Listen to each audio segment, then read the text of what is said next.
ಒಂದಿಪೆ ನಿನಗೆ ಗಣನಾಥ ಮೊದಲೊಂದಿಪೆ ನಿನಗೆ ಗಣನಾಥ ಒಂದಿಪೆ ನಿನಗೆ ಗಣನಾಥ ಮೊದಲೊಂದಿಪೆ ನಿನಗೆ ಗಣನಾಥ ಬಂದ ವಿಘ್ನವ ಕಳೆಯೋ ಗಣನಾಥ ಬಂದ ವಿಘ್ನವ ಕಳೆಯೋ ಗಣನಾಥ ಬಂದ ವಿಘ್ನವ ಕಳೆಯೋ ಗಣನಾಥ ಒಂದಿಪೆ ನಿನಗೆ ಗಣನಾಥ ಮೊದಲೊಂದಿಪೆ ನಿನಗೆ ಗಣನಾಥ ಮಂಗಳ ಮೂರುತಿ ಶ್ರೀರಂಗ ವಿಠಲನ ಪಾದ ಮಂಗಳ ಮೂರುತಿ ಶ್ರೀರಂಗ ವಿಠಲನ ಪಾದ ಭೃಂಗನೆ ಪಾಲಿಸು ಗಣನಾಥ ಒಂದಿಪೆ ನಿನಗೆ ಗಣನಾಥ ಮೊದಲೊಂದಿಪೆ ನಿನಗೆ ಗಣನಾಥ ಒಂದಿಪೆ ನಿನಗೆ ಗಣನಾಥ ಮೊದಲೊಂದಿಪೆ ನಿನಗೆ ಗಣನಾಥ.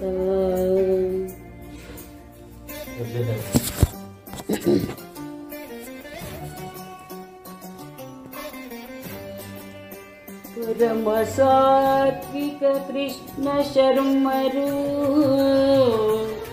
ವರದ ಗಣಪನ ಸಂಜ್ಞೆಯಿಂದಲೇ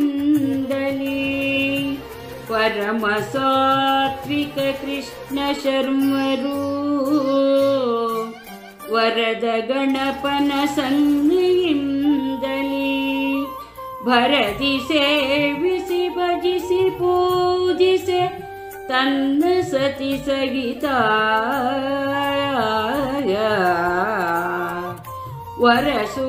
ವರಸುಮಾಲಾಪುರದ ರಂಗನ ಕರುಣೆಯಿಂದವತರಿಸಿ ಮೆರೆದ ವರದ ಶಂಕರಲಿಂಗ ರಕ್ಷಿಸು ವರದ ಶಂಕರಲಿಂಗ ರಕ್ಷಿಸು ವರದ ಶಂಕರಲಿಂಗ ರಕ್ಷಿಸು ರಕ್ಷಿಸು ನಮ್ಮ ನನವರತ ನಮ್ಮ ನನವರತ.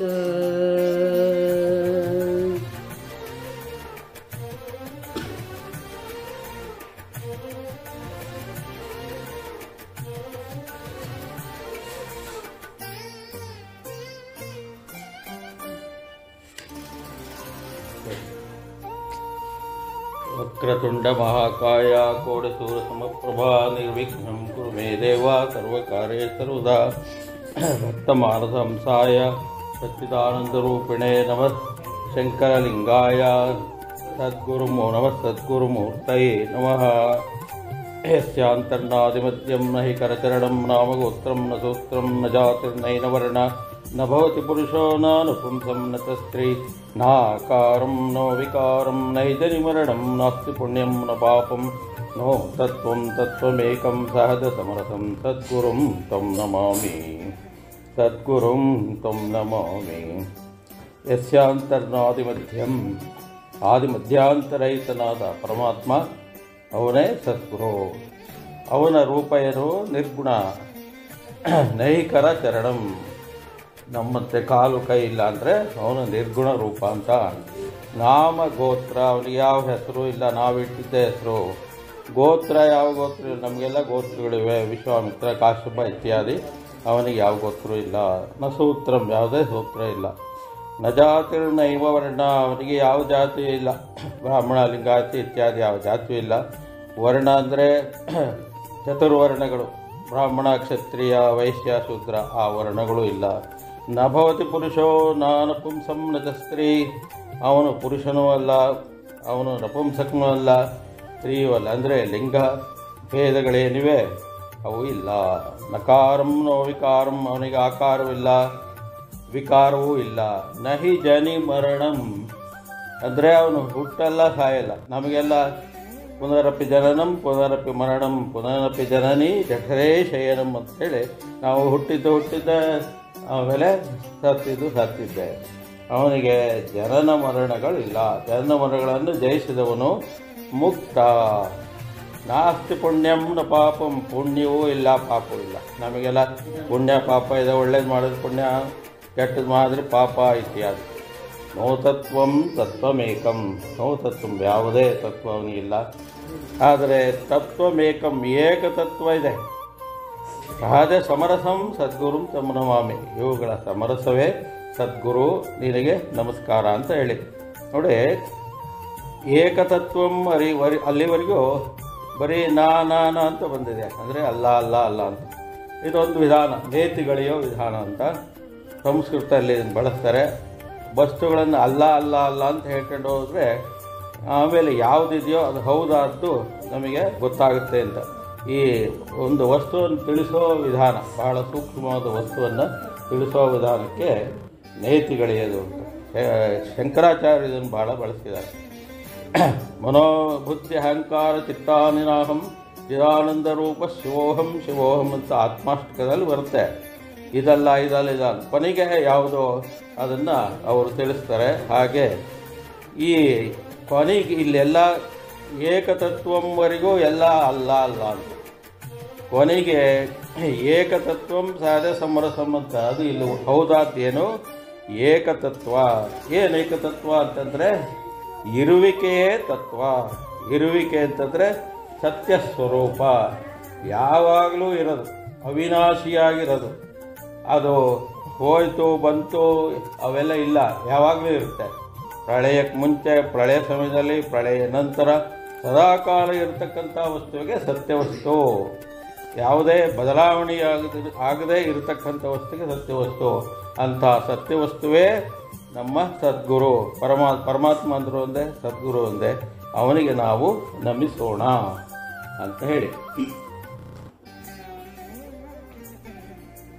ಕೃಷ್ಣಪ್ಪನವರು ಮತ್ತು ಸುಬ್ಬಮ್ಮನವರು ಗಣಪತಿ ಸೇವೆ ಮಾಡ್ತಾರೆ. ಆವಾಗ ಆ ಗಣಪತಿ ಇವರ ಕನಸಿನಲ್ಲಿ ಬಂದು ಹೇಳ್ತಾನೆ, ಹೋಗಿ ಮಾಳೇನಹಳ್ಳಿ ರಂಗನಾಥನ ಸೇವೆ ಮಾಡಿ ಅಂತೇಳಿ 1 ವರ್ಷ ಸೇವೆ ಮಾಡಿ ಅಂತ ಹೇಳಿ ಸೂಚನೆ ಕೊಡ್ತಾರೆ. ಅಂದರೆ ಮಾಳೇನಹಳ್ಳಿ ರಂಗನಾಥನೇ ಮುಂದೆ ಇವರ ಮಗನಾಗಿ ಬರೋದ್ರಿಂದ ಅವನ ಸೇವೆ ಮಾಡಬೇಕಾದ್ದು ಆದ್ಯ ಕರ್ತವ್ಯ. ಹಿಂದೆ ಚಿದಂಬರನ ಕಥೆಯಲ್ಲಿ ಹೇಳಿದ್ವಿ, ಈ ದೇವರ ಹಿಪ್ಪರಿಗೆ ಮಾರ್ತಾಂಡ ಭೈರವ ಅವರ ಮನೆಯವರು ಏನು ಹೇಳಿದ್ರು, ನೀವು ಆಕಾಶ ಚಿದಂಬರನ ಸ್ಥಾನಕ್ಕೆ ಹೋಗಿ ಅಲ್ಲಿ ಸೇವೆ ಮಾಡಿರಿ, ಅಂದರೆ ಚಿದಂಬರ ಹುಟ್ಟೋರಿದ್ದಾನೆ ಅವನ ಸೇವೆ ಮಾಡಿ ಅಂತ. ಹಾಗಾಗಿ ಅವರು ಅಲ್ಲಿ ಹೋಗಿ ಸೇವೆ ಮಾಡಿದ್ರು. ಹಾಗೆ ಕೃಷ್ಣಪ್ಪ ಮತ್ತು ಸುಬ್ಬಮ್ಮ ದಂಪತಿಗಳು ಮಾಳೇನಹಳ್ಳಿ ರಂಗನಾಥನ ಸೇವೆಗೆ ಅವರು ಮಾಳೇನಹಳ್ಳಿಗೆ ಬಂದರು. ಮಾಳೇನಹಳ್ಳಿಯಲ್ಲಿ ಅದು ಒಂದು ಕಾಡಿನ ಮಧ್ಯೆ ಇತ್ತು. ಆ ಹಳ್ಳಿ ಕೃಷ್ಣಪ್ಪನವರ ಶಾನುಭೋಗಿಗೆ ಒಳಪಟ್ಟಿತ್ತು. ಅದರ ದೇವಸ್ಥಾನ ಸಮೀಪದಲ್ಲಿ ಅವ್ರದ್ದೇ ದನಗಳ ಒಂದು ರೊಪ್ಪ ಇತ್ತು. ಹಾಲು, ಬೆಣ್ಣೆ, ಮೊಸರು ಎಲ್ಲ ಬೇಕಾದ ಸಿಕ್ತು. ಅವರು ಅದನ್ನು ದಾನ ಮಾಡ್ತಿದ್ರಂತೆ.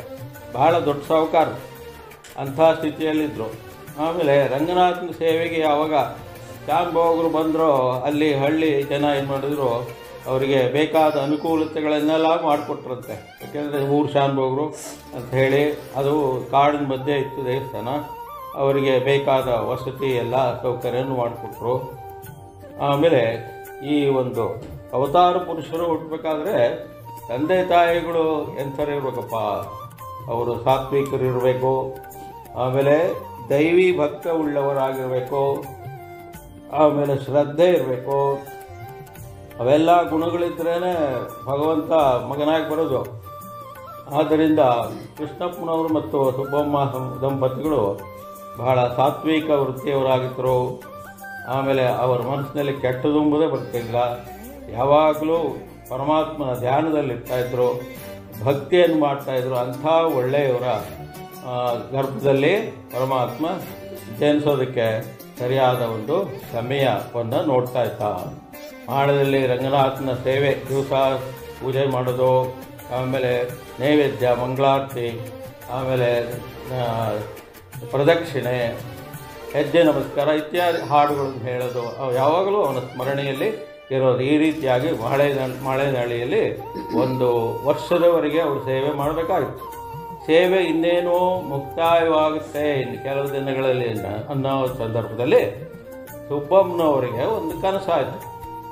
ಆ ಕನಸಿನಲ್ಲಿ ರಂಗನಾಥನಿಂದ ಹೊರಟ ಒಂದು ಪ್ರಕಾಶ ಗೋಳ ಅದು ಸೀದಾ ಸುಬ್ಬಮ್ಮನವರ ಗರ್ಭವನ್ನು ಪ್ರವೇಶಿಸಿದ ತಕ್ಷಣವೇ ಇವರಿಗೆ ಒಂಥರ ಹಿಂಸೆಯಾಗಿ ಶುರುವಾಯಿತು, ನೋವು ಶುರುವಾಯಿತು. ಅದನ್ನು ತಡ್ಕೊಳ್ಳಾರದೆ ತಟಕ್ಕನೆ ಎದ್ದು ಬಿಟ್ರು, ಎತ್ತರ ಆಗೋದು. ಆವಾಗ ಹಿಂಗಾಯ್ತು ಅಂಥೇಳಿ ಕೃಷ್ಣಪ್ಪನವ್ರಿಗೆ ಹೇಳ್ತಾರೆ, ಅವ್ನ ಗಂಡನ ಎಬ್ಬಿಸಿ. ಆವಾಗ ಅವ್ರು ಭಾಳ ಸಂತೋಷ ಪಡ್ತಾರೆ, ನಮಗೆ ಖಂಡಿತ ರಂಗನಾಥ ಮಗುವಾಗಿ ಜನಿಸ್ತಾನೆ, ದೇವರು ಅಪ್ಪಣೆ ಕೊಟ್ಟಿದ್ದಾನೆ ಅಂತ ಹೇಳಿದ ತಕ್ಷಣ ಇಬ್ಬರು ಭಾಳ ಸಂತೋಷ ಪಡ್ತಾರೆ. ಬೆಳಗ್ಗೆ ಎದ್ದ ಕೂಡಲೇ ರಂಗನಾಥನಿಗೆ ಮಂಗಳಾರತಿ ಎಲ್ಲ ಸೇವೆ ಮಾಡ್ತಾರೆ. ಆ ದಿನಗಳು ಮುಗಿದ ತಕ್ಷಣವೇ ಅಲ್ಲೆಲ್ಲರೂ ಬ್ರಾಹ್ಮಣರು ಸುವಾಸನೆಯನ್ನು ಕರೆದು ಅನ್ನ ಸಂತರ್ಪಣೆ ಮಾಡ್ತಾರೆ. ಹೀಗಾಗಿ ಅಲ್ಲಿ ಸೇವೆಯನ್ನು ಮುಕ್ತಾಯ ಮಾಡಿ ಹೊಳಲ್ಕೆರೆಗೆ ಬರ್ತಾರೆ. ಹೊಳಲ್ಕೆರೆ ಬಂದ ಮೇಲೆ ಮತ್ತೆ ವಿನಾಯಕನ ಹತ್ರ ಹೋಗ್ಬಿಟ್ಟು ಹರಕೆ ಹೋಗ್ತಾರೆ. ವಿನಾಯಕನ ಹರಕೆ ಅಂದರೆ ಕಡುಬಿನ ಹಾರ ಹಾಕಬೇಕು. ಹಾಗೆ ಕಡುಬಿನ ಆಹಾರ ಹಾಕ್ತೀವಿ, ನಮಗೆ ಒಂದು ಸಂತಾನವನ್ನು ಕೊಡಪ್ಪ ಅಂತ ಹೇಳಿ ಕೇಳ್ಕೊಂಡು 21 ದಿವಸ ಅವರು ಸೇವೆ ಮಾಡ್ತಾರೆ. ಆ ಗಣಪತಿ ಭಾಳ ದೊಡ್ಡದು. ಕಡುಬಿನ ಆಹಾರ ಹಾಕ್ಬೇಕಾದ್ರೆ ಎಷ್ಟೋ 100 ಕಡುಬುಗಳನ್ನು ಸೇರಿಸ್ತಾರೆ, ಮೇಲಿಂದ ಕೆಳ ತನಕ ಕಡುಬು ಬರುತ್ತೆ. ಆಮೇಲೆ ಹಿಂದ್ಗಡೆ ಹತ್ತಿ ಹೋಗಿ ಹಾಕಬೇಕು, ಇಲ್ಲಾಂದರೆ ವಿನಾಯಕನ ಒಂದು ಕುತ್ತಿಗೆ ಭಾಗ ಅಥವಾ ತಲೆ ಭಾಗ ಸಿಗಲ್ಲ. ಅದಕ್ಕೋಸ್ಕರ ಹಿಂದ್ಗಡೆ ಒಂದು ಕಟ್ಟೆ ಮಾಡಿದ್ದಾರೆ. ಆ ಕಟ್ಟೆ ಹತ್ತಿರ ಹೋದ್ರೆ ನಿಮಗೆ ಜಡೆ ಕಾಣುತ್ತೆ. ಆ ಜಡೆ ಏನು ಅಂತಂದರೆ ಅಲ್ಲಿ ಪಾರ್ವತಿ ಇದ್ದಾಳೆ ಅಂತ, ಅಂದರೆ ತಾಯಿಯ ತೊಡೆ ಮೇಲೆ ವಿನಾಯಕ ಕೂತಿದ್ದಾನೆ ಅಂತ ಹೇಳ್ತಾರೆ. ಅಲ್ಲಿ ಅಮ್ಮನವ್ರ ಸನ್ನಿಧಾನ ಹೌದು, ವಿನಾಯಕನ ಸನ್ನಿಧಾನವೂ ಹೌದು. ಹಾಗಾಗಿ ಮೇಲೆ ಹತ್ತಿ ಅಭಿಷೇಕ ಮಾಡೋಕ್ಕೆ ಎಲ್ಲ ಹಿಂದ್ಗಡೆ ಅನುಕೂಲವನ್ನು ಮಾಡಿದ್ರು. ಭಾಳ ದಿವಸದಿಂದ ಇದೆ ಅದು. ಹೀಗೆ ಇವರು ಹರಕೆಯನ್ನು ಹೊತ್ತು ಸೇವೆ ಮಾಡ್ತಾ ಇರ್ಬೇಕಾದ್ರೆ ನಿಮ್ಮ ಮನೋಭೀಷ್ಟ ಸಿದ್ಧಿಸುತ್ತೆ ಅಂತ ಹೇಳಿ ಒಬ್ಬ ಒಟುವಿನ ವೇಷದಲ್ಲಿ ವಿನಾಯಕ ಬಂದು ಹೇಳ್ತಾನೆ. ಒಂದು ಸುದಿನ ಬರುತ್ತೆ. ಅದಕ್ಕೆ ಮುಂಚೆ ಅವರಿಗೆ ಬಹಳ ವಿಜೃಂಭಣೆಯಿಂದ ಶ್ರೀಮಂತ ಕಾರ್ಯವನ್ನು ನೆರವೇರಿಸ್ತಾರೆ. ಎಲ್ಲ ಸಾಹುಕಾರರು, ಅವರು ಬೇಕಾದಷ್ಟು ಇತ್ತು, ಅವರ ಸಂಪತ್ತು ಎಲ್ಲ ಇತ್ತು. ಬಹಳ ವಿಜೃಂಭಣೆಯಿಂದ ಒಟ್ಟು ಕುಟುಂಬ ಅವರು ಬಹಳ ವಿಜೃಂಭಣೆಯಿಂದ ಶ್ರೀಮಂತ ಕಾರ್ಯವನ್ನು ಮುಗಿಸ್ತಾರೆ. ಆಮೇಲೆ ಸಕಾಲದಲ್ಲಿ ಮಗು ಜನನೂ ಆಗುತ್ತಾರೆ. ಮಗು ಜನನವಾಗುತ್ತೆ. ಅವರೇ ನಮ್ಮ ಶ್ರೀ ಶಂಕರಲಿಂಗ ಭಗವಾನರು. ಅವರಿಗೆ ನಾಮಕರಣ ಮಾಡ್ತಾರೆ. ನಾಮಕರಣ ಮಾಡ್ಬೇಕಾರೆ ರಂಗನಾಥ ಅಂತ ಹೆಸರಿಡ್ತಾರೆ. ಆ ಒಂದು ವಂಶದಲ್ಲಿ ರಂಗನಾಥ ಅಂತ ಇಟ್ಟರೆ ಅವರು ಹುಚ್ಚರಾಗ್ತಿದ್ರಂತೆ, ಇಲ್ಲ ಅಂದರೆ ಅಲ್ಪಾಯುಷ್ಯ ಆಗ್ತಿದ್ರಂತೆ. ಅದನ್ನು ಲೆಕ್ಕಿಸದೆ ಈ ಕೃಷ್ಣಪ್ಪ ದಂಪತಿಗಳು ನಾನು ರಂಗನಾಥನ ಸೇವೆ ಮಾಡಿದ್ವಿ, ನಮಗೆ ರಂಗನಾಥ ಹುಟ್ಟಿದಾನೆ, ಅದರಿಂದ ನಾವು ರಂಗನಾಥ ಅಂತಲೇ ಹೆಸರಿಡೋದು ಅಂತ ಹೇಳಿದರು. ಅವರಿಗೆ ಜನ್ಮನಾಮ ದತ್ತಾತ್ರೇಯ, ವ್ಯಾವಹಾರಿಕ ನಾಮ ರಂಗನಾಥ ಅಂತೇಳಿ ನಾಮಕರಣ ಮಾಡ್ತಾರೆ. ಇವರು ಹುಟ್ಟಿದ್ದು ಯಾವಾಗ? ವಿಕ್ರಮನಾಮ ಸಂವತ್ಸರ ಶ್ರಾವಣ ಕೃಷ್ಣ ಪಕ್ಷ ದ್ವಿತೀಯ ಬಿದಿಗೆಯಲ್ಲಿ ಜನಿಸಿದ್ದಾರೆ. ತಾರೀಖು ಪ್ರಕಾರ 21/8/1880. ಆಮೇಲೆ ಶಾಲಿವಾಂಶಿಕ 1802 ಅಂತ ಇದೆ. ಶನಿವಾರ ಬೆಳಗಿನ ಜಾವ ಬ್ರಹ್ಮ ಮುಹೂರ್ತಕ್ಕೆ 3:30 ಇವರು ಹುಟ್ಟಿದ್ದಾರೆ. ಇವರ ನಕ್ಷತ್ರ ಶತಭಿಷ ಮತ್ತು ಕುಂಭರಾಶಿ. ಇವರ ಜಾತಕವನ್ನು ಬರೆಸಿದರು ಕೃಷ್ಣಪ್ಪನವರು. ನೋಡ್ತಾರೆ, ಮಹಾಪುರುಷನ ಜಾತಕ. ಅದರಿಂದ ಬಹಳ ಸಂತೋಷ ಆಗ್ಬಿಡುತ್ತೆ. ಇಂಥ ಮಹಾಪುರುಷ ನಮ್ಮ ಹೊಟ್ಟೆ ಹುಟ್ಟುತ್ತಾ ಇದ್ದಾನೆ ಅಂದರೆ. ಅವರಿಗೆ ಹಂಸಯೋಗ ಇತ್ತು. ಹಂಸಯೋಗದಿಂದ ಭೋಗಭಾಗ್ಯವನ್ನು ತ್ಯಜಿಸ್ತಾನೆ. ನೋಡ್ರಿ, ಭೋಗಭಾಗ್ಯ ತ್ಯಜಿಸಿದ್ರೆ ಪರಮಾತ್ಮ ಸಿಗೋದು. ಭೋಗಭಾಗ್ಯನೂ ಬೇಕು, ಪರಮಾತ್ಮನೂ ಬೇಕು ಅಂದರೆ ಎರಡು ಖಂಡಿತ ಸಿಗಲ್ಲ. ಅಂದರೆ ಒಂದನ್ನು ಬಿಟ್ಟು ಇನ್ನೊಂದು ಹಿಡಿಬೇಕು ಅಂತ. ಆದ್ದರಿಂದ ಭೋಗಭಾಗ್ಯದ ಈ ಆಸೆಯನ್ನು ಬಿಟ್ಟರೆ ಆವಾಗ ಪರಮಾತ್ಮ ತಾನೇ ಹೊರಬಿಡ್ತಾನೆ ಅಂತ. ಅದಕ್ಕೆ ಹಂಸಯೋಗ ಏನು ಹೇಳುತ್ತೆ? ಭೋಗಭಾಗ್ಯವನ್ನು ತೆಗಿಸ್ತಾನೆ. ಅವರಿಗೆ ಭೋಗಭಾಗ್ಯ ಸಣ್ಣ ಮಗುವಿಂದಲೇ ಬೇಕಿರಲ್ಲ. ಅದಾದಮೇಲೆ ದೇಹ ಸನ್ಯಾಸ ಯೋಗ ಇದೆ. ಸನ್ಯಾಸ ಯೋಗ, ಹಂಸಯೋಗದಲ್ಲಿ ಸನ್ಯಾಸ ಯೋಗ ಇರುತ್ತೆ. ಆದರೆ ಇವೆಲ್ಲ ಇರೋದ್ರಿಂದ ಶ್ರೀ ಶಂಕರ ಭಗವಾನರ ಅನುಗ್ರಹ ಸಿಕ್ತು. ದತ್ತರಾಜ ಯೋಗೀಂದ್ರರ ಕೃಪೆ ಮತ್ತು ದತ್ತ ಪರಂಪರೆಯಲ್ಲಿ ಬಂದಂಥ ತಪಸ್ಸಿನ ಧಾರೆಯನ್ನು ದತ್ತರಾಜ ಯೋಗೀಂದ್ರ ಇರ್ತಾರೆ. ಆ ತಪಸ್ಸೆಲ್ಲ ಇವರ ವಶವಾಯಿತು. ಅದಷ್ಟೇ ಅಲ್ಲದೆ ಶೃಂಗೇರಿ ಚಂದ್ರಶೇಖರ ಭಾರತಿಗಳಿಂದ ಸನ್ಯಾಸವನ್ನು ಸ್ವೀಕರಿಸಿದರು. ಚಂದ್ರಶೇಖರ ಭಾರತಿಗಳು ಅಲ್ಲಿಂದ ಒಬ್ಬ ಸನ್ಯಾಸಿ ಶಿಷ್ಯನ ಕೈಯಲ್ಲಿ ಕಳಿಸಿದ್ರು. ದಂಡ ಕಮಂಡಲ ಆಮೇಲೆ ವಸ್ತ್ರ ಇದೆಲ್ಲ. ಆ ಚಂದ್ರಶೇಖರ ಭಾರತಿಗಳು ಎಂತಾರಪ್ಪ, ಅವರು ದೃಷ್ಟಿ ಹಾಕಿದ್ರೆ ಸಾಕು ನಮ್ಮ ಮನಸ್ಸಿನೆಲ್ಲ ಸಂಕಲ್ಪ ಈಡೇರ್ತದಂತೆ. ಹೊಳೆಯ ಆ ಕಡೆಗೆ ಜನ ಎಲ್ಲಿ ನಿಂತ್ಕೋಬೇಕು, ಅವರು ಯಾವಾಗಲೂ ಒಂದ್ಸರಿ ಬರೋದು. ಅವರೆಲ್ಲ ಜನಗಳನ್ನು ಭೇಟಿ ಮಾಡೋದು ಬಹಳ ಅಪರೂಪ. ಆದರೂ ದರ್ಶನಕ್ಕೆ ಬರ್ತಿದ್ರು, ಮತ್ತೆಲ್ಲ ಆಶೀರ್ವಾದ ಮಾಡ್ಬೇಕಲ್ಲ, ಅದಕ್ಕೋಸ್ಕರ ಅವ್ರು ಬಂದು ನಿಂತು ಒಂದು ಸಾರಿ ಹಿಂಗೆ ಕಣ್ಣು ಹಾಯಿಸ್ಬಿಟ್ರೆ ಅಲ್ಲಿ ನಿಂತಿದ್ದ ಜನ ಏನು ಸಂಕಲ್ಪ ಮಾಡ್ತಾರೋ ಅವ್ರು ತಕ್ಷಣವೇ ಈಡೇರ್ಬಿಡ್ತಿತ್ತು. ಅಂಥ ದೃಷ್ಟಿ ಅವರು. ಅಂಥರು ಇವರಿಗೆ ಸನ್ಯಾಸವನ್ನು ಕೊಟ್ಟು ಸರಸ್ವತಿ ಪರಮಹಂಸ ಎಂಬ ಬಿರುದನ್ನು ಕೊಡ್ತಾರೆ. ನಿನ್ನ ಹೆಸರಿನ ಮುಂದೆ ನಿಂತ್ಕೋ ಅಂತ. ಆವಾಗ ಶ್ರೀ ಶಂಕರಲಿಂಗ ಭಗವಾನ್ ಸರಸ್ವತಿ ಪರಮಹಂಸ ಯತೇಶ್ವರ ಸದ್ಗುರು ಅಂತ ಹೇಳಿ ಅವರ ಹೆಸರು ಆಗುತ್ತೆ. ಆಮೇಲೆ ವಾಕ್ಸ್ಥಾನಾಧಿಪತಿ ಯೋಗ ಅಂದರೆ ಇವರು ಬ್ರಹ್ಮವಿದ್ಯಾಧಿಕಾರಿ ಆಗ್ತಾರೆ ಅಂದರೆ ಗುರುಗಳಾಗ್ತಾರೆ. ದೇಹತ್ಯಾಗದ ಕಾಲದಲ್ಲಿ ಬ್ರಹ್ಮವಿಚಾರ ಮಾಡ್ತಾರೆ. ಕೋದಂಡರಾಹು ಯೋಗ, ಇದರಿಂದ ನಿರ್ಮಲ ಬೋಧಾ ಸಮರ್ಥರಾಗ್ತಾರೆ. ಅಂದರೆ ಅವರು ಗುರುಗಳಾಗಿ ತಮ್ಮ ಅನುಭವದಿಂದ ಬೋಧನೆಯನ್ನು ಮಾಡ್ತಾರೆ. ನಿರ್ಮಲ ಬೋಧಾ ಸಮರ್ಥ ಅಂದರೆ ಅಷ್ಟೇ ಅಲ್ಲದೆ ಮಗುವಿನ ಮೇಲೆ ಕೆಲವು ಚಿಹ್ನೆಗಳಿದ್ವಂತೆ. ಮಗುವಿನ ಭುಜದಲ್ಲಿ ಶಂಕುಚಕ್ರ, ಕಾಲಲ್ಲಿ ಪದ್ಮರೇಖೆ, ಕೈಯಲ್ಲಿ ತ್ರಿಶೂಲ ಡಮರುಗ, ಕೈಯ ಮಧ್ಯದಲ್ಲಿ ಪದ್ಮ ಮತ್ಸ್ಯ ಧ್ವಜ. ಈ ಗುರುತುಗಳೆಲ್ಲ ಇದ್ವಂತ ಅವ್ರಿಗೆ. ಸಣ್ಣ ಮಗುವಾಗಿದ್ದಾಗ, ಮಗುವಾಗಿ ಹುಟ್ಟಿದಾಗ ನೋಡಿ, ಇವರಿಗೆ ಶಂಕುಚಕ್ರ ಗದ ಇರೋದ್ರಿಂದ ಇವರು ವಿಷ್ಣುವಿನ ಅವತಾರ, ವಿಷ್ಣುವಿನ ರೂಪ ಅಂತ ಹೇಳ್ತೀವಿ. ಆಮೇಲೆ ತ್ರಿಶೂಲ ಡಮರುಗಗಳು ಇದ್ದಿದ್ದರಿಂದ ಇವರು ಶಿವನ ಅವತಾರ. ಶಿವ ಮತ್ತು ಮಹಾವಿಷ್ಣುವಿನ ಅವತಾರವೇ ಶಂಕರಲಿಂಗ ಭಗವಾನರು. ಇವರು ಹರಿಹರ ಸ್ವರೂಪ ಅಂತ. ಅಂದರೆ ಇವರೇ ಚಿದಂಬರ ಅಂತ.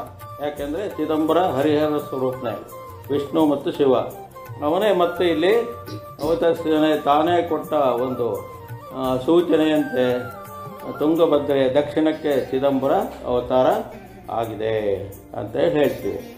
ಆಮೇಲೆ ಚಕ್ರ ಇದೆ. ಚಕ್ರದಿಂದ ಷಟ್ಚಕ್ರ ಶೋಧನೆಯನ್ನು ಮಾಡ್ತಾರೆ. ಮೂಲಾಧಾರ, ಸ್ವಾಧಿಷ್ಠಾನ, ಮಣಿಪುರ, ಅನಾಹತ, ವಿಶುದ್ಧ, ಅಗ್ನಾಚಕ್ರ ಮತ್ತು ಸಹಸ್ರಾರ ಅಂತ ಹೇಳಿ ಈ ಮೂಲಾಧಾರದಿಂದ ಕುಂಡಲಿನಿ ಶಕ್ತಿ ಎದ್ಬಿಟ್ಟು ಈ ಎಲ್ಲ ಚಕ್ರಗಳನ್ನು ತಡಾದು ಸಹಸ್ರಾರವನ್ನು ತಲುಪುತ್ತೆ. ಸಹಸ್ರಾರ ತಲುಪಿದಾಗ ವ್ಯಕ್ತಿಗೆ ಮಹದಾನಂದ ಆಗುತ್ತೆ. ಆ ಆನಂದವನ್ನು ಅನುಭವಿಸ್ತಾರೆ. ಕೆಲವರು ಹಾಗೆ ಸುಮ್ಮನಾಗ್ಬಿಡ್ತಾರೆ. ನಮ್ಮ ಶಂಕರಲಿಂಗ ಹಂಗೆ ಮಾಡಲ್ಲ. ಆ ಆನಂದವನ್ನು ಶಿಷ್ಯರಿಗೆಲ್ಲ ಹಂಚಿದ್ರು. ಇಂಥ ಸದ್ಗುರು ಸಿಗೋದು ಭಾಳ ಅಪರೂಪ. ಯಾಕೆಂದರೆ ತಮಗಾದ ಆನಂದವನ್ನು ಶಿಷ್ಯರಿಗೆ ಕೊಡ್ತಾರೆ ಅಂದರೆ ಏನರ್ಥ. ಅಂಥ ಸದ್ಗುರುವನ್ನು ನಾವೆಲ್ಲ ಪಡೆದಿದ್ದೀವಿ. ಆಮೇಲೆ ಧ್ವಜ ಚಿಹ್ನೆ ಇದೆ. ಇದರಿಂದ ಸನ್ಯಾಸ ಯೋಗ ಮತ್ತು ಗುರುದೀಕ್ಷೆ ಅದನ್ನು ಅವರು ಪಡೆದರು. ಹೀಗೆ ಇವರು ಹುಟ್ಟುತ್ತಲೇ ಇವೆಲ್ಲ ಸರ್ವ ಸೂಚನೆಗಳನ್ನು ತಮ್ಮ ಚಿಹ್ನೆಗಳಿಂದ ಮತ್ತು ಈ ಜಾತಕದ ಯೋಗಗಳಿಂದ ಒಟ್ಟು ಇವರು ಹುಟ್ಟಿ ಲೋಕೋದ್ಧಾರವನ್ನು ಮಾಡಿದರು. ಇಲ್ಲಿಂದ ಮುಂದಿನದನ್ನು ನಿರ್ಮಲ ಮುಂದುವರಿಸ್ತಾರೆ.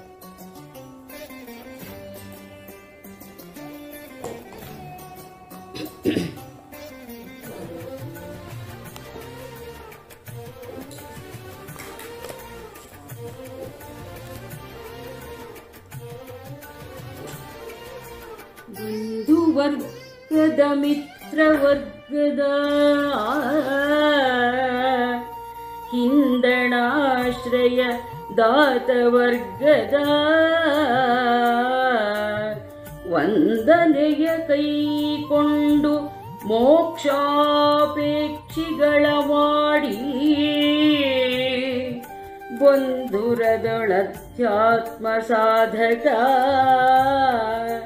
ವೃಂದವಾಗಿಸಿ ಮೆರೆದ ಮಹಿಮಾ ಸಿಂಧು ಶಂಕರಲಿಂಗ ರಕ್ಷಿಸು, ಸಿಂಧು ಶಂಕರಲಿಂಗ ರಕ್ಷಿಸು ನಮ್ಮ ನನವರತ.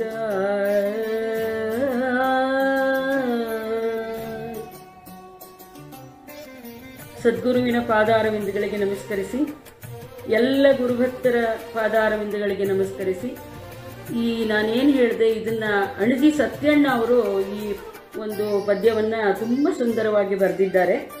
ಇಲ್ಲಿ ಅಪ್ಪ ಅವರು ಹೇಗೆ ಎಲ್ಲರನ್ನೂ ಒಂದು ಅಧ್ಯಾತ್ಮ ಆಕಾಂಕ್ಷಿಗಳನ್ನಾಗಿ ಮಾಡಿದರು ಅಂತ, ಬಂಧು ವರ್ಗದ ಮಿತ್ರ ವರ್ಗದ ಅಂದರೆ ಬಂಧುಗಳನ್ನು ಮಿತ್ರರನ್ನು ಹಿಂದಣಾಶ್ರಯ ದಾತ ವರ್ಗದ, ಹಿಂದೆ ಅಪ್ಪ ಅವರಿಗೆ ಕಷ್ಟ ಬಂದಾಗ ಯಾರ್ಯಾರು ಸಹಾಯ ಮಾಡಿದ್ರು ದಾತ ವರ್ಗದ ಎಲ್ಲ ಸಹಾಯ ಮಾಡಿದವರನ್ನು ಅವರಿಗೆಲ್ಲ ವಂದನೆಯ ಕೈಕೊಂಡು ಅಂದರೆ ಅವ್ರಿಗೆಲ್ಲ ಒಂದು ನಮಸ್ಕಾರವನ್ನು ಮಾಡಿ ಮೋಕ್ಷಾಪೇಕ್ಷಿಗಳ ಮಾಡಿ ಅಂದರೆ ಅವರನ್ನು ಮೋಕ್ಷಗೆ ಇಚ್ಛೆಯುಳ್ಳವರನ್ನಾಗಿ ಮಾಡಿ ಬಂಧುರದೊಳ ಅಧ್ಯಾತ್ಮ ಸಾಧಕ ಅಂದರೆ ಬಂಧುಗಳಲ್ಲಿ ತಾನು ಅಧ್ಯಾತ್ಮ ಸಾಧಕನಾಗಿ ಮತ್ತೆ ಎಲ್ಲ ಬಂಧುಗಳನ್ನು ಅಧ್ಯಾತ್ಮ ಸಾಧಕರನ್ನಾಗಿ ಒಂದು ಸಾಧಕರ ಒಂದು ಗುಂಪನ್ನಾಗಿಸಿ ಮೆರೆದ ಮಹಿಮಾ ಅಂತ ಮಹಿಮೆಯುಳ್ಳ ಸಿಂಧು ಶಂಕರಲಿಂಗ ರಕ್ಷಿಸು ನಮ್ಮ ನರವರತ ಅಂತ ಒಂದು ಸತ್ಯಣ್ಣ ಅವರು ಸುಂದರವಾದ ಒಂದು ಪದ್ಯವನ್ನು ಬರೆದಿದ್ದಾರೆ. ಒಂದೊಂದು ಪದ್ಯವು ಅವರು ಎಷ್ಟು ಒಂದು ಅವರ ಒಂದು ಪರಿಣತೆಯನ್ನು ತೋರಿಸುತ್ತೆ, ಅವರ ಭಕ್ತಿಯನ್ನು ತೋರಿಸುತ್ತೆ ಅಂದರೆ ಅದು ಹೇಳಿದ್ರೆ ನಮ್ಗೆ ಅಷ್ಟು ಮನಸ್ಸಿನಲ್ಲಿ ನಮಗೆ ಆನಂದ ಆಗುತ್ತೆ, ಸಂತೋಷ ಆಗುತ್ತೆ. ಈಗ ರಂಗನಾಥನ ಜನನ ಆಗಿದೆ. ರಂಗನಾಥ ಯಾರಿಗೂ ತೊಂದರೆ ಕೊಡದೇ ಇರೋಂಥ ಮಗು, ಯಾವಾಗಲೂ ತನ್ನ ಪಾಡಿಗೆ ತಾನು ಆಡಿಕೊಂಡಿರುವಂಥ ಮಗು. ಅವನು ಅಕ್ಕಪಕ್ಕದರು ಯಾರಾದರೂ ಬಂದರೆ, ಸಂಬಂಧಿಕರು ಯಾರು ಬಂದರೆ ಮನೆಗೆ ಮಗುವನ್ನು ನೋಡಿದರೆ ಆಲದಲೆಯ ಮೇಲೆ ಮಲಗಿದ ಮುಕುಂದನಂತಿದೆ ಮಗು ಅಂತ ಹೇಳ್ತಾ ಇದ್ರಂತೆ. ಅಂದರೆ ಆಲದಲೆಯ ಮೇಲೆ ಮಲಗಿದ ಕೃಷ್ಣನನ್ನು ನಾವೆಲ್ಲ ನೋಡಿರ್ತೀವಿ ಚಿತ್ರಗಳಲ್ಲಿ, ಅದರಲ್ಲಿ ಅಂಥ ಒಂದು ಶೋಭೆಯುಳ್ಳ ಅಂಥ ಒಂದು ತೇಜಸ್ಸುಳ್ಳ ಒಂದು ಮಗು ಅಂತ ಹೇಳ್ತಾ ಇದ್ರಂತೆ. ಯಾಕೆ ಅಂತಂದರೆ ಅವ್ರು ತೇಜಸ್ಸುಳ್ಳವರಾಗಿರಲೇಬೇಕು, ಅವರು ಅವತಾರಿಗಳು. ಅವರು ಈಗ ಅಪ್ಪ ಅವರು ಜನನ ಮರಣಗಳು ಇಲ್ಲದಂಥ ಒಂದು ಪ್ರಭೆ, ಒಂದು ಶಕ್ತಿ. ಅವರು ಹುಟ್ಟು ಸಾವು ಎಲ್ಲ ನಮಗೆ, ನಮ್ಮ ಅಂಥ ಸಾಮಾನ್ಯ ಮನುಷ್ಯರಿಗೆ ಹುಟ್ಟು ಸಾವು, ಅವತಾರ ಪುರುಷರಿಗೆ ಹುಟ್ಟು ಸಾವಿಲ್ಲ. ಅಂಥ ಅವತಾರ ಪುರುಷರು ಯಾಕೆ ಅವತಾರವನ್ನು ಎತ್ತಿ ಬಂದರು, ಯಾಕೆ ಬರಬೇಕಾಗಿತ್ತವರು, ಅವ್ರು ಯಾಕೆ ಬಂದರು ಅಂತಂದರೆ ಅವರು ಒಂದು ತಮ್ಮ ಬಾಲ್ಯದಲ್ಲಿ ತುಂಬ ಕಷ್ಟ ಬಿದ್ದು ತನ್ನ ಕಡಿಮೆ ವಯಸ್ಸಿನಲ್ಲಿ ದುಡಿಮೆಯನ್ನು ಮಾಡಿ ಸಂಸಾರವನ್ನು ಸಲಹಿ ಮುಂದೆ ತಾನು ಮದುವೆಯಾಗಿ ಸಂಸಾರ ಮಾಡಿ ತಾನು ಕಠಿಣ ತಪಸ್ಸನ್ನು ಮಾಡಿ ಗುರುಗಳ ಅನುಗ್ರಹವನ್ನು ಪಡೆದು ರಂಗನಾಥನ ಅನುಗ್ರಹವನ್ನು ಪಡೆದು ಸಹಜ ಸಿದ್ಧನಾಗಿ ಜ್ಞಾನಿಯಾಗಿ ಬಂದ. ಇಷ್ಟು ಕಷ್ಟವನ್ನು ಅವನು ಯಾಕೆ ಪಡಬೇಕಾಗಿತ್ತು, ಅವನು ಯಾಕೆ ಇಷ್ಟು ಇದಾಗಿ ಬಂದು ಜನನ ಮರಣಗಳಿಲ್ಲದಂಥ ಒಂದು ಪರಮಾತ್ಮ ಶಕ್ತಿ ಯಾಕೆ ಹುಟ್ಟಿತು, ಯಾಕೆ ಹುಟ್ಟಿತು ಅಂತಂದರೆ ನಮ್ಮಂಥ ಸಾಮಾನ್ಯ ಮನುಷ್ಯರ ಒಂದು ಉದ್ಧಾರಕ್ಕಾಗಿ. ಸಾಮಾನ್ಯ ಮನುಷ್ಯರು ಅಂದರೆ ನಾವು ಸಾಮಾನ್ಯ ಭಕ್ತರು ಅಂತ ಹೇಳ್ಕೋಬೇಕು. ನಾವಿನ್ನೂ ಅಪ್ಪ ಅವ್ರಿಗೆ ಶ್ರೇಷ್ಠ ಭಕ್ತರಾಗಿದ್ದೀವೋ ಇಲ್ಲೋ ಗೊತ್ತಿಲ್ಲ, ಸಾಮಾನ್ಯ ಭಕ್ತರು ಅಂತ ನಾವು ಹೇಳೋಣ ಅಂತ ನಾನು ಅನ್ಕೋತೀನಿ. ನಮ್ಮಂಥ ಒಂದು ಸಾಮಾನ್ಯ ಭಕ್ತರ ಉದ್ಧಾರಕ್ಕಾಗಿ ಅಪ್ಪ ಅವರು ಹುಟ್ಟಿ ಬಂದಿದ್ದಾರೆ. ಈಗ ಉದ್ಧಾರ ಅಂದರೆ ಏನು, ಉದ್ಧಾರ ಅಂದರೆ ಏನು ಅಂದರೆ ನಾವು ನಮ್ಮ ಒಂದು ಕರ್ಮಗಳಿಂದ ಬಿಡುಗಡೆ ಹೊಂದಿ ನಮ್ಮ ಸಂಸಾರದಿಂದ ವಿಮುಖರಾಗಿ ಅಂತರಂಗದಲ್ಲಿ ಅವನ ಸನಿಹ ನಾವಿರುವುದು. ಅಂದರೆ ನಾವು ಈಗ ನಮ್ಮ ಮನೆಯಲ್ಲಿ ನಾವು ದೇವ ಪೂಜೆ ಮಾಡ್ತೀವಿ, ನಾವು ಭಜನೆ ಮಾಡ್ತೀವಿ, ಆರತಿ ಮಾಡ್ತೀವಿ, ನಾಮಸ್ಮರಣೆ ಮಾಡ್ತೀವಿ, ಜಪ ಮಾಡ್ತೀವಿ, ಎಲ್ಲವನ್ನೂ ನಾವು ಮಾಡ್ತಾ ಬಂದಿದ್ದೀವಿ, ಇಲ್ಲ ಅಂತಿಲ್ಲ, ಅದು ಒಂಥರಹ ಪುಣ್ಯನೇ. ಆದರೆ ನಮ್ಮ ಅಂತರಂಗದಲ್ಲಿರುವ ಶಂಕರಲಿಂಗನ ಹತ್ರ ನಾವು ಹೋಗೋದು ಯಾವಾಗ? ನಮ್ಮ ಅಂತರಂಗದಲ್ಲಿ ನಮ್ಮ ಹೃದಯದಲ್ಲಿ ಯಾವಾಗಲೂ ಇರುವ ಶಂಕರಲಿಂಗನ ಹತ್ರ ನಾವು ಹೋಗ್ಬೇಕಲ್ವಾ? ಅದು ನಾವು ಹೋಗೋದು ಹೇಗೆ? ಅದು ಹೋಗೋದು ಸ್ವಲ್ಪ ಕಷ್ಟನೇ.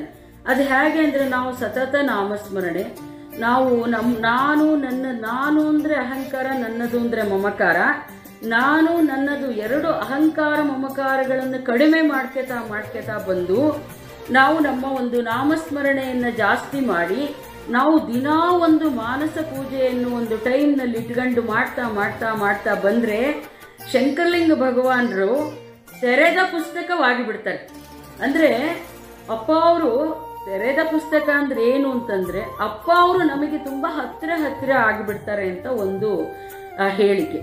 ನಾವು ಹತ್ತಿರ ಆದಾಗ ಅವನ ಮಾನಸ ಪೂಜೆ ಮಾಡ್ತಾ ಬಂದಾಗ ಅವನ ಪಕ್ಕ ಕುತ್ಕೊಂಡು ನಾವು ಅವನನ್ನು ಮಾತಾಡಿಸ್ಬೋದು, ಅವನ ಹತ್ರ ಇರ್ಬೋದು, ಅವನ ಸೇವೆ ಮಾಡ್ಬೋದು, ಅವನ ಪಾದ ಸೇವೆ ಮಾಡ್ಬೋದು.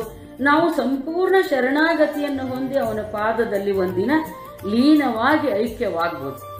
ಈ ಥರ ಒಂದು ಅಪ್ಪ ಅವರ ಒಂದು ಸನಿಹವನ್ನು ನಾವು ಪಡೆದಾಗ ಅವಾಗ ಮಾತ್ರ ಉದ್ಧಾರ ಅಂದರೆ ನಮ್ಮ ಸ್ಟೆಪ್ ಬೈ ಸ್ಟೆಪ್ಪು ಆಗ್ತಾ ಇರುತ್ತೆ ಅಂತ ಅಂದುಕೋಬಹುದು. ಯಾಕೆ ಅಂತಂದರೆ ಇದು ಮತ್ತೆ ನಾವು ಮಾಡಿದ ಕರ್ಮಗಳನ್ನು ಸವಿಸದಲೇ ನಾವು ಹೋಗೋಕ್ಕಾಗಲ್ಲ. ಆದರೆ ಹೋಗಬೇಕು ಅಂದರೆ ನಾವು ನಮ್ಮ ಒಂದು ಎಲ್ಲವುದನ್ನು ನಾವು ಸ್ವಲ್ಪ ಕಡಿಮೆ ಮಾಡ್ಕೊತಾ ಬಂದು ನಾವು ಅವನ ಹತ್ರ ಹೋಗಲೇಬೇಕಾಗತ್ತೆ. ನಾವು ನಮ್ಮ ಮನೆಯಲ್ಲಿ ಗುರು ಅಂತ ಇಟ್ಕೊಂಡ ಮೇಲೆ, ಪೂಜಿಸಿದ ಮೇಲೆ ನಾವು ಅವನ ಹತ್ರ ಹೋಗೋದು ಒಂದೇ ಗುರಿಯನ್ನು ನಾವು ಇಟ್ಕೊಳ್ಬೇಕು. ಈಗ ಬಿಡಿ, ಈಗ ಹುಡುಗರು ಮಕ್ಕಳಿಗೆಲ್ಲ ಕೆಲಸದ ಒಂದು ಒತ್ತಡ ಜಾಸ್ತಿ. ಅವರ ಕೆಲಸ ಮಧ್ಯೆ ಕಣ್ಣು ಮುಚ್ಚಿ 1 ಸೆಕೆಂಡ್ ಅಪ್ಪ ಅಂದರೆ ಸಾಕು, ಅವರಿಗೆ ಕರುಣೆ ತೋರಿಸ್ತಾನೆ.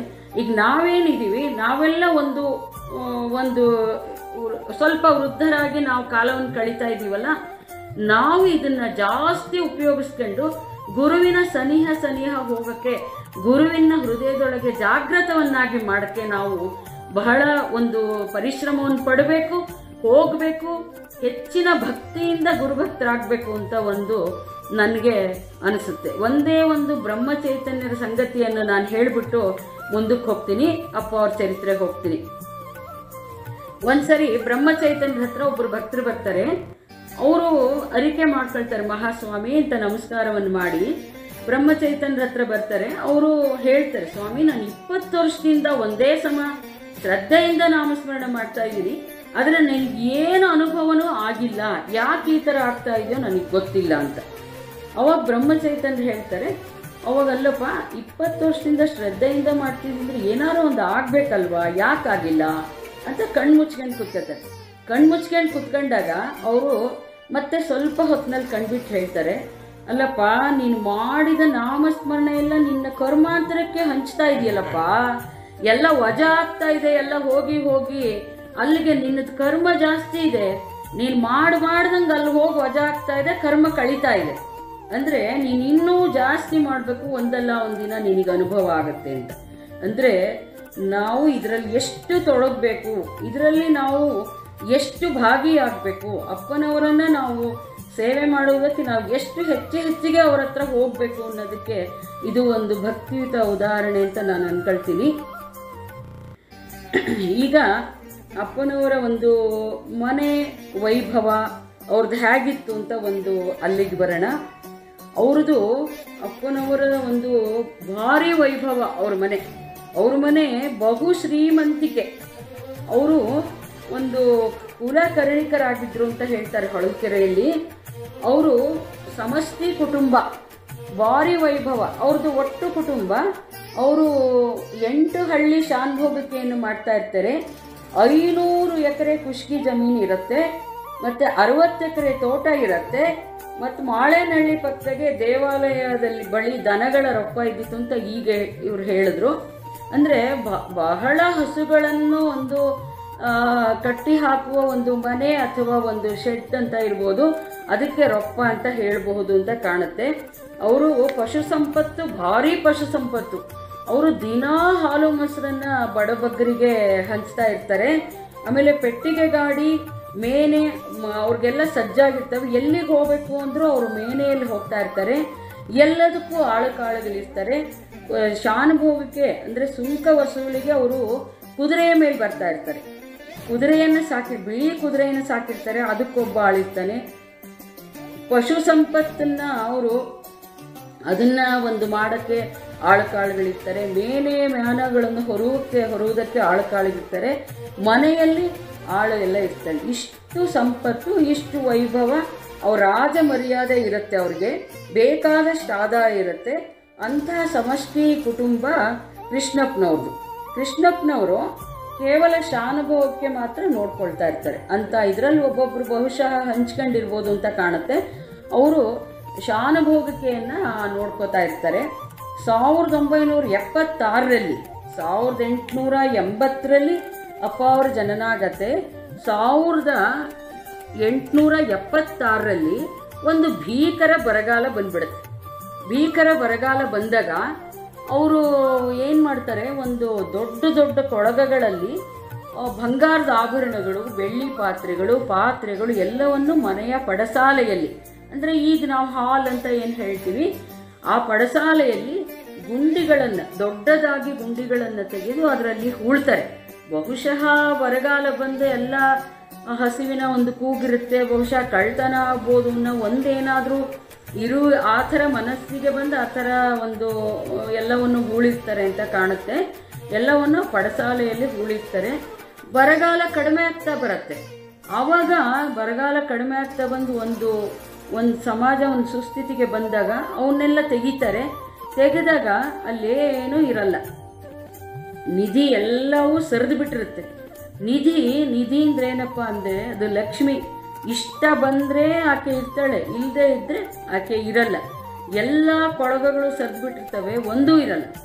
ಆವಾಗ ಅಂಥ ಒಂದು ಒಟ್ಟು ಕುಟುಂಬದಲ್ಲಿ ಒಬ್ರಿಗೊಬ್ರ ಮೇಲೆ ಅನುಮಾನಗಳು ಶುರುವಾಗ್ಬಿಡ್ತವೆ.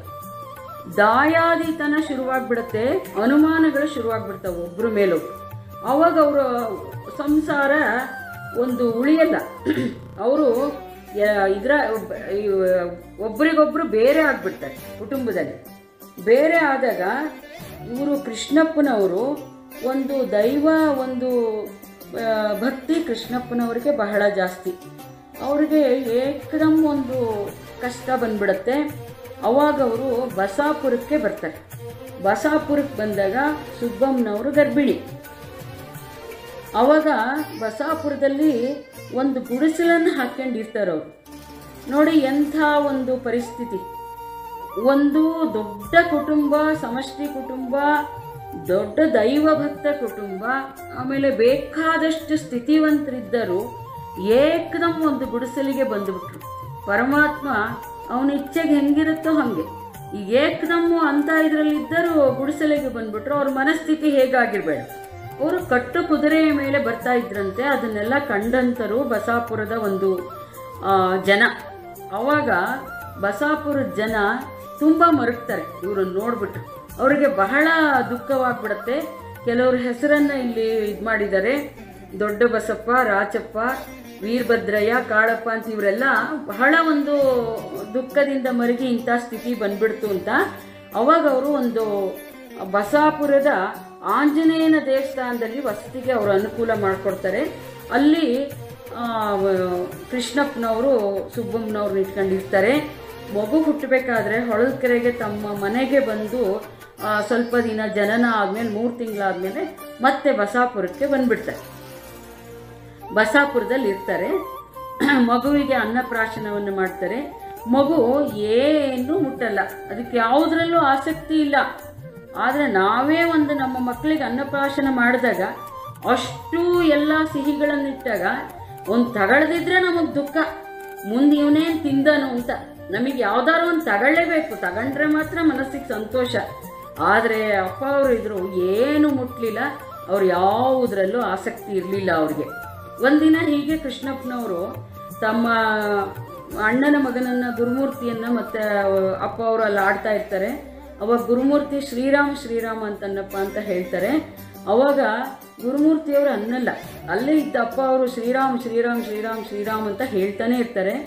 ಅವಾಗ ಅಪ್ಪ ಅವರನ್ನ ಕೃಷ್ಣಪ್ಪನವರು ತೊಡೆ ಮೇಲೆ ಕೂರಿಸ್ಕೊಂಡು ಒಂದು ಸ್ತೋತ್ರವನ್ನು ಹೇಳ್ಕೊಡ್ತಾರೆ. ಶ್ರೀರಾಮ ರಾಮ ರಾಮೇತಿ ರಮೇ ರಾಮೇ ಮನೋರಮೆ ಸಹಸ್ರನಾಮ ತತ್ಯುಲ್ಯಂ ರಾಮನಾಮ ವರಾನನೆ. ಅಂದರೆ ಇದು ವಿಷ್ಣು ಸಹಸ್ರನಾಮದ ಕೊನೆಯಲ್ಲಿ ಬರುವಂಥ ಒಂದು ಸ್ತೋತ್ರ. ಪಾರ್ವತಿಗೆ ಈಶ್ವರ ಹೇಳ್ತಾನೆ, ಇದೊಂದನ್ನು ಹೇಳಿಬಿಟ್ರೆ ಇಡೀ ವಿಷ್ಣು ಸಹಸ್ರನಾಮವನ್ನು ಹೇಳಿದ ಪುಣ್ಯವನ್ನು ಬರುತ್ತೆ ಇದು ಈ ಸ್ತೋತ್ರಕ್ಕೆ ಅಂತ ಹೇಳ್ತಾನೆ. ಅದರಿಂದ ಈ ಸ್ತೋತ್ರವನ್ನು ಕೃಷ್ಣಪ್ಪನವ್ರ ಮಗನಿಗೆ ಹೇಳ್ಕೊಡ್ತಾರೆ. ಇನ್ನೂ 2 ವರ್ಷ ತುಂಬಿರಲ್ಲ, ಬಹುಶಃ 1.5 ವರ್ಷ ಅಥವಾ 1.25 ವರ್ಷ ಇರ್ಬೋದಪ್ಪ ಅವ್ರಿಗೆ. ನಾವೇ ಅದನ್ನು ಲೆಕ್ಕ ಹಾಕೊಳ್ಳೋಣ ಹೇಗಿರ್ಬೋದು ಮಕ್ಕಳು ಅಂತ. ಅವರು ಒಂದೇ ಸಮ 2 ಸರಿಗೆ ಆ ಸ್ತೋತ್ರವನ್ನು ಕಲ್ತ್ಬಿಟ್ಟು ಅದನ್ನು ಒಂದೇ ಸಮ ಶ್ರೀರಾಮ ರಾಮ ರಾಮೇತಿ ಅಂತ ಹೇಳ್ತಾನೆ ಇರ್ತಾರೆ. ಅಂಥ ಒಂದು ಪ್ರಭೆ ಅಪ್ಪ ಅವರು. ಅಂದರೆ ಹೇಳಲೇಬೇಕು ಅವರು. ಯಾಕೆ ಅಂತಂದರೆ ಅವರು ಅವತಾರ ಪುರುಷರು, ಅವರು ಹೇಳಲೇಬೇಕು. ಅವರು ಯೋಗ ಹಂಗಿದೆ, ಅವ್ರು ಹುಟ್ಟಿದ ಇದು ಹಂಗಿದೆ. ಆಮೇಲೆ ಕೃಷ್ಣಪ್ಪನವರು ತಮ್ಮ ಒಂದು ಬಡತನಕ್ಕೋಸ್ಕರ ಅಣಜಿಗೆ ಬರ್ತಾನೆ ಇರ್ತಾರೆ. ಅಣಜಿ ಅವರ ತಾಯಿಯವರ ತವರು ಮನೆ. ಅವರ ಅಣಜಿಗೆ ಕೃಷ್ಣಪ್ಪನವರು ಸುಬ್ಬಮ್ಮನವರು ಆಗಾಗ್ಗೆ ಬರ್ತಾ ಇರ್ತಾರೆ. ಅಣಜಿಯವರು ಅವರಿಗೆ ಅನುಕೂಲವನ್ನು ಮಾಡ್ತಾ ಇರ್ತಾರೆ. ಏನು ಒಬ್ರಿಗೊಬ್ರಿಗೆ ಅನುಕೂಲವನ್ನು ಹೊಂದಿದ್ರೂ ಅವ್ರು ಯಾರಿಗೂ ಬಂಧುತ್ವ ಕೆಡಲ್ಲ. ಆ ಥರ ಒಂದು ಅವರಲ್ಲಿ ಒಂದು ಇದು ಇರುತ್ತೆ. ಆ ವರ್ಷ ಶಿವರಾತ್ರಿಗೆ ಕೃಷ್ಣ ಶರ್ಮರು ಮಗನನ್ನು ಮತ್ತು ಸುಬ್ಬಮ್ಮನವ್ರನ್ನು ಕರ್ಕೊಂಡು ಅಣಜಿಗೆ ಬರ್ತಾರೆ. ಅಣಜಿಗೆ ಚಿದಂಬರಮ್ಮನವರು, ಅಣಜಿಯ ಚಿದಂಬರಮ್ಮನವರು, ಅವರು ಚಿದಂಬರನ ವರಪ್ರಸಾದದಿಂದ ಕೃಪೆಯಿಂದ ಹುಟ್ಟಿದಂಥ ಹೆಣ್ಣು ಮಗಳು ಚಿದಂಬರಮ್ಮನವರು. ಅವರು ಇಲ್ಲಿ ಈ ಸಮಷ್ಟಿ ಕುಟುಂಬ ಒಡೆದು ಇವರು ಎಲ್ಲ ಇಲ್ಲಿ ಭಾಗ ಆಗಿ ಕೃಷ್ಣಪ್ಪನವರಿಗೆ ತುಂಬ ಕಷ್ಟ ಇರೋದ್ರಿಂದ ಅಜ್ಜಿಗೆ 98 ವರ್ಷ. ಅವರನ್ನ ತವರು ಮನೆಯವರು ಅಜ್ಜಿನ ಕರ್ಕೊಂಡೋಗಿರ್ತಾರೆ, ಅಲ್ಲಿ ಇಟ್ಕೊಂಡಿರ್ತಾರೆ. ಅವ್ರಿಗೆ ವೃದ್ಧಾಪ್ಯ, ಅವರು ಆರಾಮಾಗಿ ಕಾಲ ಕಳೀಲಿ ಅಂತ ಅಲ್ಲಿ ಇಟ್ಕೊಂಡಿರ್ತಾರೆ. ಕೃಷ್ಣಪ್ಪನವರು ಶಿವರಾತ್ರಿಗೆ ಅಲ್ಲಿಗೆ ಹೋಗ್ತಾರೆ. ಚಿದಂಬರಜ್ಜಿಯ ತವ್ರ ಮನೆಯವರು ಹೇಗೆ, ಅವರು ಭಾರಿ ಸ್ಥಿತಿವಂತರು. ಚಿದಂಬರನ ಅತ್ಯಂತ ಭಕ್ತರವರು. ಚಿದಂಬರ ಸ್ವಾಮಿಯಿಂದ ಎಲ್ಲರೂ ಅವರ ವರಪ್ರಸಾದದಿಂದ ಹುಟ್ಟಿದವರು. ಆಮೇಲೆ ಪೌರೋಹಿತ್ಯ ಎಲ್ಲ ಇದರಿಂದ ಅವ್ರು ಶ್ರೀಮಂತರಾಗಿರ್ತಾರೆ. ಸಾತ್ವಿಕತೆ, ದೈವಭಕ್ತಿ ಅವ್ರಿಗೆ ವಂಶ ಪಾರಂಪರ್ಯವಾಗಿ ಬಂದಿರುತ್ತೆ. ಅವರು ತಮ್ಮ ತೋಟದಲ್ಲಿ ಕಪಿಲೆಯಿಂದಲೇ ಹೊಡಿತಾ ಇರ್ತಾರೆ. ಅವರು ಅಣಜಿ ಕೆರೆಯ ಬಳಿ ಊರಲ್ಲಿ ಅವ್ರ ಮನೆ ಇರುತ್ತೆ. ಅವರು ಬೇಕಾದಷ್ಟು ಜಮೀನಿನ ಉತ್ಪತ್ತಿ ಇರುತ್ತೆ ಅವ್ರಿಗೆ. ಭಾರತ, ರಾಮಾಯಣ, ಭಾಗವತ ಇವು ಅವರ ಹವ್ಯಾಸ, ಕಥಾಕಾಲಕ್ಷೇಪ ಅವರ ಹವ್ಯಾಸ ಆಗಿರುತ್ತೆ. ಅಂದರೆ ಈಗ ಹವ್ಯಾಸ ಅಂದರೆ ದಿನಾ ಅದನ್ನ ನಾವು ಕೇಳೋದು, ದಿವಸ ರಾಮಾಯಣ, ಮಹಾಭಾರತ, ಭಾಗವತವನ್ನ ದಿನಾ ಓದೋದು, ದಿನ ಕೇಳೋದು, ಅದಕ್ಕೆ ಒಂದು ಹವ್ಯಾಸ ಅಂತ ಅಂತಾರೆ. ಅವರು ಸ್ನಾನ, ಸಂಧ್ಯಾ, ಅನುಷ್ಠಾನಗಳು ಅವ್ರ ನಿತ್ಯ ಕರ್ಮಗಳಾಗಿರ್ತವೆ. ಚಿದಂಬರಮ್ಮನವರು ಅತಿ ವೃದ್ಧರಾಗಿರ್ತಾರೆ, 98 ವರ್ಷ. ಒಂದು ದಿನ ಚಿದಂಬರಮ್ಮನವರು ಶಿವರಾತ್ರಿ ದಿವಸ ಅಪ್ಪ ಅವ್ರನ್ನ ಕರ್ಕೊಂಡು ಇವರಲ್ಲಿ ಹೋಗಿದ್ದಾಗ ಒಂದಿನ ಹೇಳ್ತಾರೆ, ನಾನು ಶಿವ ಕರೀತಾ ಇದ್ದಾನೆ, ಕೈಲಾಸದಲ್ಲಿ ಉತ್ಸವ, ನಾನು ಹೋಗಬೇಕು, ನನ್ನನ್ನು ದಯವಿಟ್ಟು ಕಳಿಸಿಕೊಡಿ ಅಂತ ಅವರು ಹೇಳ್ತಾರೆ. ಅವ್ರು ಚಿದಂಬರಮ್ಮನವರು ಈಶ್ವರನ ಭಕ್ತರು, ಅವರು ಈಶ್ವರನ ಪರಮ ಭಕ್ತರು. ಅವರು ಯಾವಾಗಲೂ ಶಿವನಾಮ ಸ್ಮರಣೆಯಲ್ಲೇ ಇರ್ತಾರೆ. ಅವ್ರು ನೋಡಿ, ಒಬ್ಬ ಹೆಣ್ಣು ಮಗಳು ಅಂತಹ ಒಂದು ಅವಿಭಕ್ತ ಕುಟುಂಬದಲ್ಲಿದ್ದು ಎಷ್ಟು ಕೆಲಸ ಇರ್ಬೋದು, ಜವಾಬ್ದಾರಿ ಇರ್ಬೋದು, ಶಿವನಾಮ ಸ್ಮರಣೆಯನ್ನು ಅವ್ರು ಹೇಗೆ ಕರಗತ ಮಾಡ್ಕೊಂಡಿದ್ರು, ಅವ್ರು ಹೇಗೆ ಯಾವಾಗಲೂ ಅದನ್ನೆಲ್ಲ ನಿರ್ವಹಿಸಿ ಶಿವನನ್ನು ಸ್ಮರಿಸ್ತಾ ಇದ್ರು ಅನ್ನೋದಕ್ಕೆ ಬಹಳ ಒಂದು ದೊಡ್ಡ ಒಂದು ಇದು ಅಂತ, ಮಹತ್ ಅಂತ ನಾವು ಇದನ್ನು ಹೇಳ್ಬೋದು. ಅವರು ಶಿವನಾಮ ಸ್ಮರಣೆಯನ್ನು ಮಾಡಿ ಮಾಡಿ ಮಾಡಿ ದೇಹ ಭಾವ ಹೋಗ್ಬಿಟ್ಟಿರತ್ತೆ, ಶಿವಭಾವ ಅವರಲ್ಲಿ ಯಾವಾಗಲೂ ಜಾಗೃತವಾಗಿರುತ್ತೆ. ದೇಹ ಭಾವವನ್ನು ಅವ್ರು ಕಳ್ಕೊಂಡ್ಬಿಟ್ಟಿರ್ತಾರೆ. ಅವರು ಸ್ನಾನ ಮಾಡ್ಬೇಕಾದ್ರೆ ಶಿವ ಏಳು ಸ್ನಾನ ಮಾಡು ಅಂತಾರೆ, ಊಟ ಮಾಡ್ಬೇಕಾದ್ರೆ ಶಿವ ಏಳು ಊಟ ಮಾಡು ಅಂತಾರೆ. ಎಲ್ಲದಕ್ಕೂ ಅವರು ಶಿವನನ್ನ ಅವರು ಧ್ಯಾನಿಸ್ತಾ ಇರ್ತಾರೆ, ಶಿವನನ್ನ ಪೂಜಿಸ್ತಾ ಇರ್ತಾರೆ, ಶಿವನಾಮ ಸ್ಮರಣೆಯಲ್ಲಿರ್ತಾರೆ. ಅಜ್ಜಿ ಅವತ್ತು ಹೇಳ್ತಾರೆ, ನಾನು ಹೋಗ್ತಾ ಇದ್ದೀನಿ, ಎಲ್ಲರೂ ಬಂದು ನನ್ನನ್ನು ಕಳಿಸ್ಕೊಡಿ ಅಂತ ಹೇಳ್ತಾರೆ. ಅವಾಗ ಎಲ್ಲರೂ ಅವ್ರು ಹೊರಟು ಬಿಡ್ತಾರೆ, ಅವ್ರ ಮನೆಗಿರೋದಿಲ್ಲ, ಹೊರಟು ಬಿಡ್ತಾರೆ. ಕೆರೆ ಅಂಗಳದಲ್ಲಿ ಒಂದು ಬಿಲ್ವಪತ್ರೆ ಮರದ ಕೆಳಗೆ ಒಂದು ಕಟ್ಟೆ ಮೇಲೆ ಪದ್ಮಾಸನ ಹಾಕಿ ಕುತ್ಕೊಂಡ್ಬಿಡ್ತಾರೆ. ಇವರೆಲ್ಲರೂ ಕುಟುಂಬದವ್ರು ಅಲ್ಲಿಗೆ ಹೋಗ್ತಾರೆ. ಹೋದಾಗ ಸುಬ್ಬಮ್ಮನವರು ಇರ್ತಾರೆ. ಅಪ್ಪ ಅವ್ರನ್ನ ಕೊಡಮ್ಮ, ಸುಬ್ಬವ್ವ ನಿನ್ನ ಮಗನನ್ನು ಕೊಡಿಲಿ ಅಂತ ಕೇಳ್ತಾರೆ. ಮಗನನ್ನ ಅವರು ಅಜ್ಜಿಯವರು ಚಿದಂಬರಮ್ಮನವರು ಮಗನನ್ನ ತೊಡೆ ಮೇಲೆ ಮಲಗಿಸ್ಕೊತಾರೆ. ಮಲಗಿಸ್ಕೊಂಡು ಮೈಯೆಲ್ಲ ತಡವಿ ಆಶೀರ್ವಾದ ಮಾಡ್ತಾರೆ.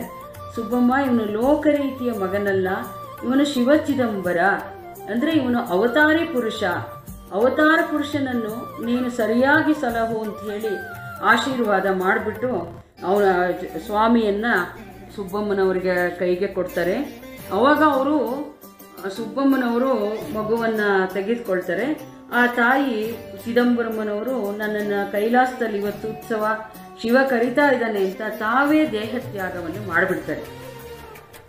ಹೀಗೆ ದೇಹತ್ಯಾಗ ಮಾಡಿದ ಚಿದಂಬರಜ್ಜಿಯನ್ನ ಅವರು ಅವರ ತವ್ರ ಮನೆಯವರು ಎಷ್ಟು ಸಾಧನೆ ಮಾಡಿದ್ರು ನೋಡ್ರಿ ಅಜ್ಜಿ. ಅದರಿಂದ ಚಿದಂಬರಮ್ಮನವರು ಗಂಧದ ಕಟ್ಟಿಗೆ, ತುಳಸಿ ಕಟ್ಟಿಗೆ ಮತ್ತು ಕರ್ಪೂರದಿಂದ ಅವರ ದಹನವನ್ನ ಮಾಡ್ತಾರೆ. ಅವರು ಸಾಮಾನ್ಯ ಮನುಷ್ಯರಲ್ಲ ಅಂತ ಅಂದ್ಬಿಟ್ಟು ಅವರ ದಹನವನ್ನು ಈ ರೀತಿ ಅವ್ರು ಮಾಡ್ತಾರೆ. ಹಾಗೆ ಚಿದಂಬರಮ್ಮನವರ ಅಂತ್ಯ ಹೀಗೆ ಆಗತ್ತೆ. ಮತ್ತೆ ಸುಬ್ಬಮ್ಮನವರು ಮತ್ತು ಕೃಷ್ಣಪ್ಪನವರು ಮಗನನ್ನು ಕರ್ಕೊಂಡು ಮಹಾಮಾತೆಯ ಆಶೀರ್ವಾದವನ್ನು ಪಡ್ಕೊಂಡು ಮತ್ತೆ ಬಸಾಪುರಕ್ಕೆ ಬರ್ತಾರೆ. ಅಣಜಿಯಿಂದ ಹಿಂತಿರುಗ್ತಾರೆ. ಆಮೇಲೆ ಹಿಂತಿರುಗಿದ ಮೇಲೆ ಬಡತನ ಬಹಳ ಕಷ್ಟ. ಹೌದು, ಅವ್ರದ್ದು ಕುಟುಂಬದಲ್ಲಿ ಕಡು ಕಷ್ಟ, ಜೀವನ ದುರ್ಬರ ಆಗ್ಬಿಡುತ್ತೆ. ಜೀವನ ಬಹಳ ದುರ್ಬರ, ನಡೆಸದೆ ತುಂಬಾ ಕಷ್ಟ. ಯಸ್ಯಾನುಗ್ರಹ ಮಿಚ್ಚಾಮಿ ತಸ್ಯ ವಿತ್ತಂ ಹರಾಮ್ಯಹಂ ಅಂತ. ಅಂದ್ರೆ ಪರಮಾತ್ಮ ಹೇಳಿದ್ದಾನೆ, ಯಾವುದು ಯಾರಿಗೆ ಅನುಗ್ರಹ ಜ್ಞಾನ ಆಗ್ಬೇಕೋ ಅವರಿಂದ ನಾನು ಎಲ್ಲವನ್ನೂ ತಗೊಳ್ತೀನಿ ಅಂತ. ಈಗ ಜ್ಞಾನವನ್ನ ಪಡಿಬೇಕು ಅಂತಂದ್ರೆ ಅವ್ರು ಎಲ್ಲವನ್ನೂ ಬಿಡಬೇಕು. ಹಣ, ಒಂದು ಮಮಕಾರ, ಒಂದು ಅಹಂಕಾರ, ಮನಸ್ಸು ಶುದ್ಧಿ, ಬುದ್ಧಿ ಶುದ್ಧಿ ಎಲ್ಲವೂ ಆಗದಲೆ ಜ್ಞಾನ ಆಗಲ್ಲ. ಹಾಗೆ ಪರಮಾತ್ಮನೇ ಈ ರೀತಿ ಒಂದು ಹೇಳಿಕೆಯನ್ನ ಕೊಟ್ಬಿಟ್ಟಿದ್ದಾನೆ. ಅಂದ್ರೆ ನಮ್ಗೆಲ್ಲ ಇರುತ್ತೆ, ಸಂಸಾರ ಇರುತ್ತೆ, ಹಣ ಇರುತ್ತೆ, ಎಲ್ಲ ಇರುತ್ತೆ. ಆಸಕ್ತಿ ಹೊರಟೋಗ್ಬೇಕು. ಪೂರ್ಣ ಆಸಕ್ತಿ ಹೊರಟು ಪೂರ್ತಿ ಪರಮಾತ್ಮನ ಪಾದದಲ್ಲಿ ನಾವು ಪೂರ್ಣ ಶರಣಾಗತಿಯನ್ನ ಹೊಂದಿದಾಗ ನಾವು ಅಲ್ಲಿ ಪರಮಾತ್ಮನ ಜ್ಞಾನವನ್ನು ಪಡೆಯುವುದಕ್ಕೆ ಸಾಧ್ಯ ಅಂತ ನಾವು ಹೇಳ್ಬೋದು. ಆ ಕಾಲದಲ್ಲಿ ಕೃಷ್ಣಪ್ಪನವರಿಗೆ ಶೇಷಗಿರಿ ಅಂತ 2ನೇ ಮಗ ಹುಟ್ಟುತ್ತಾರೆ. ಹೊಳಲ್ಕೆರೆಯ ಒಂದು ತೋಟ ಮತ್ತೆ ಖುಷ್ಕಿ ಜಮೀನು ಕೃಷ್ಣಪ್ಪನವರ ಪಾಲಿಗೆ ಬಂದಿರ್ತವೆ. ಕೃಷ್ಣಪ್ಪನವರು ಸ್ವತಃ ದೈವ ಭಕ್ತರು. ಅವರು ಯಾವಾಗ ಅವ್ರಿಗೆ ಕಷ್ಟ ಬಂತೋ ಅವರಲ್ಲಿ ಹೃದಯದಲ್ಲಿ ಏನು ಭಕ್ತಿ ಇತ್ತು ಅದು ಅವಾಗ ಜಾಗೃತಗೊಳ್ಳುತ್ತೆ. ಅವಾಗ ಭಕ್ತಿ ಜಾಸ್ತಿ ಆಗುತ್ತೆ. ಅವ್ರಿಗೆ ಆಸಕ್ತಿ ಎಲ್ಲ ಹೋಗುತ್ತೆ. ಅವರು ಪೂರ್ತಿ ಇದು ನಶ್ವರ ಅಂತ, ಪೂರ್ತಿ ಈ ಸಂಸಾರದಲ್ಲಿ ಏನೂ ಇಲ್ಲ ಅಂತ ಅಂದ್ಬಿಟ್ಟು ಅವರು ಅದನ್ನು ತಿಳ್ಕೊಂಡು ಪೂರ್ತಿ ಆಸಕ್ತಿಯನ್ನು ಅವ್ರು ಬಿಟ್ಬಿಡ್ತಾರೆ.